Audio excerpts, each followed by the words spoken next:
சுடற்கரியானை சொல்லி திருவடிக்கு சொல்லிய பாட்டின் பொருளுணர்ந்து சொல்லுவார்.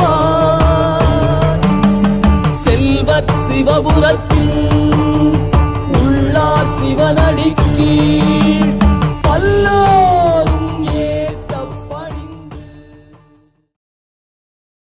பக்தி பிஹைண்ட் குட் நேயர்களுக்கு வணக்கம். இன்று நாம் காண இருப்பது அபிஷேக ரகசியங்களை பற்றி.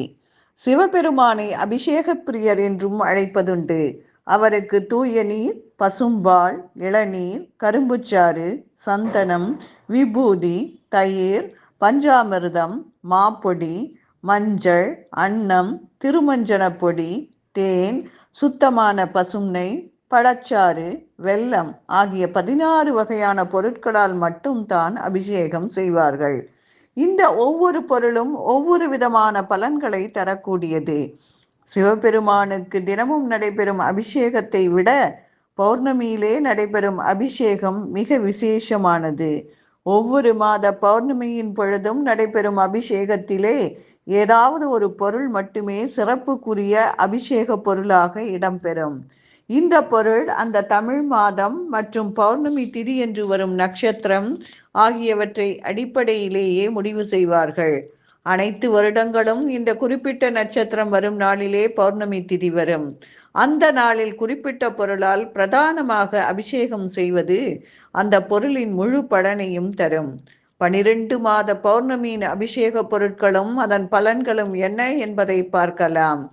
சித்ரா பௌர்ணமி, சித்திரை நட்சத்திரம், மறிக்கொழுந்து அபிஷேகம் வாழ்விலே மிகுந்த பெருமையையும் புகழையும் கொடுக்கும்.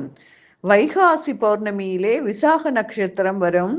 சந்தனத்தால் அபிஷேகம் செய்து சிவபெருமானை வழிபடும் பொழுது மனை, வீடு முதலிய பாக்கியங்கள் கிடைக்கும். ஆனி பௌர்ணமி, கேட்டை நட்சத்திரம், மா, பலா, வாழை என்னும் முக்கணிகளால் அபிஷேகம் நடைபெறும். கேட்ட நல்ல வரம் கிடைக்கும். ஆடி பௌர்ணமி, உத்திராட நட்சத்திரம், பசும்பால் அல்லது திரட்டுப்பால் அபிஷேகம் பயத்தை நீக்கும். ஆவணி பௌர்ணமி அன்று அவிட்ட நட்சத்திரம், வெல்லம் அபிஷேகம் பாவம் தோஷம் நீங்கும். புரட்டாசி பௌர்ணமி, சதய நட்சத்திரம், கோதுமையிலே செய்த நெய்யப்பத்தால் அபிஷேகம் செய்ய ஐஸ்வர்யம் தங்கும். ஐப்பசி பௌர்ணமி, அஸ்வினி நட்சத்திரம், அன்னாபிஷேகம் செல்வம், கல்வி, ஞானம், வீடு பேறு மற்றும் பசித்த வேளையிலே உணவு தேடி வரும். கார்த்திகை பௌர்ணமி அன்று பரணி நட்சத்திரம், பசுனை அபிஷேகம் வழக்குகளிலே வெற்றி கிட்டும்.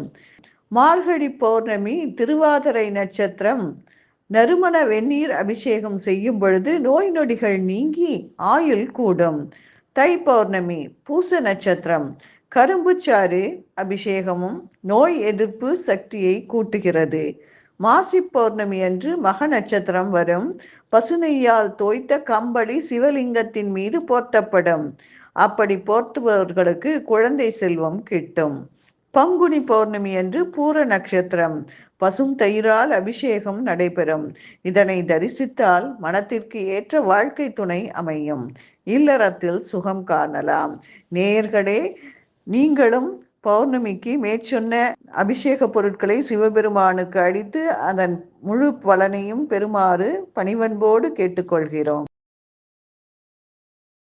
ஓம் நம சிவாய. நன்றி, வணக்கம்.